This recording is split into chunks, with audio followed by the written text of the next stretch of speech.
What's up, YouTube fans? Today we're going to take a look at the NewAge Spy Shean and Lamont Cranston, Ghost Lamont Cranston, both translucent versions of their Mirage. So this was sent to me by Mr. G. Tony. He always sends cool stuff like this. These are obviously repaints, but very cool repaints because Mirage, of course, we love to see him translucent because he does disappear. He has the disappearing capability or invisibility. Really cool looking. So let's take a look at this one first. We have the 26 side chains, the official. They didn't change it. It does roll nicely on these wheels. Got a little spot for a teeny tiny driver if you have one that size. Nice detail, and then silver paint here on the spoiler. Translucent wheels even. You got the translucent black there for the wheels. Oh, that looks really nice. Here is the black version. Personally, I think this one looks even cooler. You got the chrome for the spoiler in front, the silver paint on the back, and then translucent clear white wheels. That's really cool. Same thing, 26 side chains, a little bit of white paint there. Both of them look really good. They both have a little bit of heft to them because they got some die cast. This one's got some die cast, whereas this one is plastic. So they made the spoiler and the rear, which becomes the feet, plastic, whereas this one, they've got die cast. So that's really cool that they included that. And for a quick size comparison, there it is next to the NewAge David trailer. Yes, I'm too lazy to transform David back into his truck mode, but you can see they fit really nicely with this trailer. The question is, can they go inside? So I think everybody wants to know that. So let's see. We'll put the thing down. No, they cannot fit inside. So unfortunately, they're just a bit too wide, these cars, but they do look really good next to Optimus. Fit nicely, and then there's Roller there, obviously, but scale nicely with the rest of the NewAge collection. All right, now let's get these guys transformed into their robot mode. I'll do this one on camera, and then I'll do that one off camera, since they're the exact same transformation. Only difference being that this one has some die cast, whereas this one is plastic. All right, so let's start with the arms. So I'll come down to here, and we can unpeg the arms from the sides here. They're just pegged in that way. You can unpeg the back of the legs at the spoiler. That'll give you some room to work, and you can basically open these up. We're going to come down to the bottom here, fold a foot down,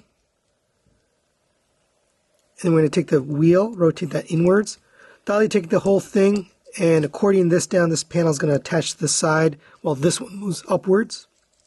You can lift up on this spoiler. That's going to rotate twice to this side and end up over here. So I'll show you again on the other side. It's a little weird the way it works, but it really does work well. All right, same thing on this side. Fold the wheel inwards. It's going to allow you to collapse this down and peg it in. Come to this side, lift this up, rotate it to the other side, and then bring this all the way around. So it actually is on a double hinge that folds twice and folds on top of itself. All right, and then straighten up the foot. And there's your feet all done. We'll come to the arms here, and these are a little bit trickier, the sequence at least anyway. Go ahead and take these wheels and fold them up. There's a little hinge right there that allows them to fold upwards. Then take those and fold them inwards to the middle. Then take this spoiler piece, and that's going to sit like that. And that whole thing's going to chuck underneath his chest, or it's going to become his chest, I guess.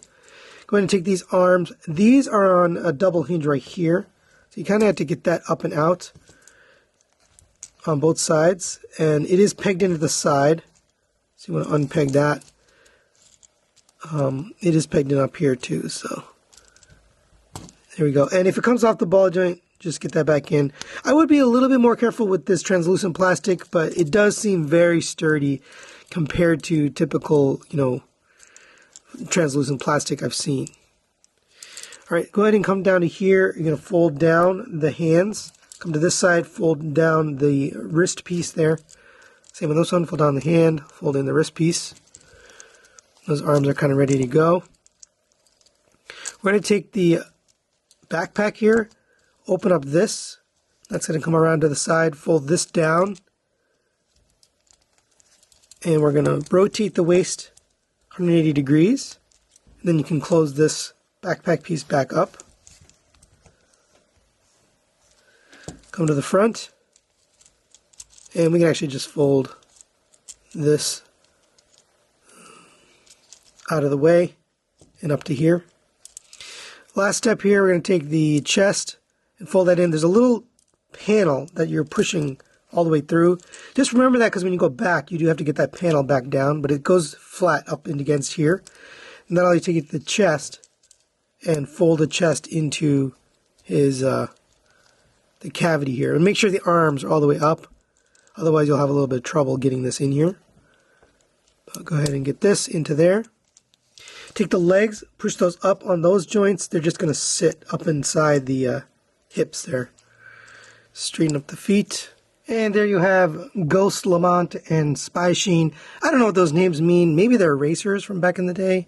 I'm not really keen on these indie racers, but very, very cool. They just look so cool with this translucent plastic. Me personally, I do prefer having the die-cast feet over the translucent feet. I just think it adds to the look of it, but man, they do look really cool. There they are from the back. They do have a lot of kibble back here, especially on this piece, but I mean, you're not really looking back here. I do just feel like it's a kind of, I don't know, it's not symmetrical, but I do like the look from the front. I think they look really cool. They do come with some accessories, so you get this missile here, and that can actually plug in right here. So if you take out this missile, the little one, you can put in the bigger one, and that's, I guess, a little more size appropriate. You don't have to, but they give it to you if you want to change this out. For me, this is fine, but they give you that option. Same for Spy Shean here. You can take out this clear little piece there.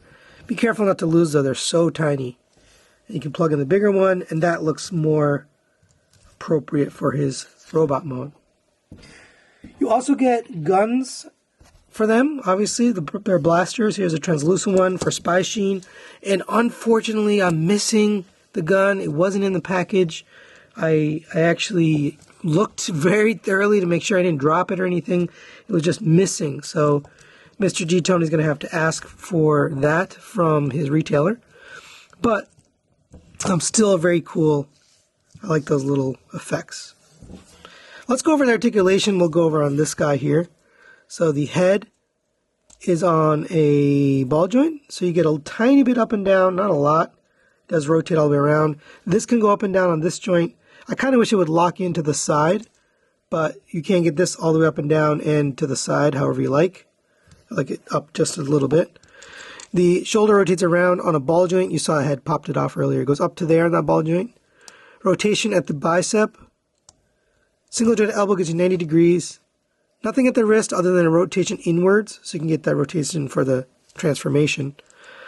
You have a waist swivel. Rotates all the way around. Your legs rotate up to there. The hip skirts don't move, they're just locked in place. But you can have these drop-down hips do the transformation, so that allows you to get the hips up higher. But you can get it up to there, back to there, out to the side, all in a ball joint friction. You get a 90-degree bend at the knee, single jointed, and you get a toe tilt down, ankle tilt, or toe tilt and pivot. No ankles on this guy, but it's just the toe, which is kind of typical for Mirage figures. But there you go for articulation. And for a quick size comparison, there they are next to the NewAge David. They look good. They fit in nicely. They do feel a little bit on the short side to me. Maybe my scale's off because they're so small. But they do feel a little bit short. They feel like the size of mini bots. I would want it to come up a little bit higher, but overall fits in nicely with a NewAge collection. So final thoughts on the NewAge Spy Shean and Ghost Lamont Cranston. Let's start with the positives. I think they look really cool in both the robot mode and the vehicle mode. The translucent parts work. They just really just nail that effect. Especially for Mirage, it kind of makes sense to have a translucent figure.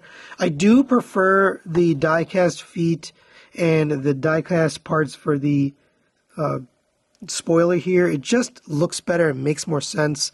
It also just feels better. But these look fine, especially for a translucent version of Mirage. I think it does make sense.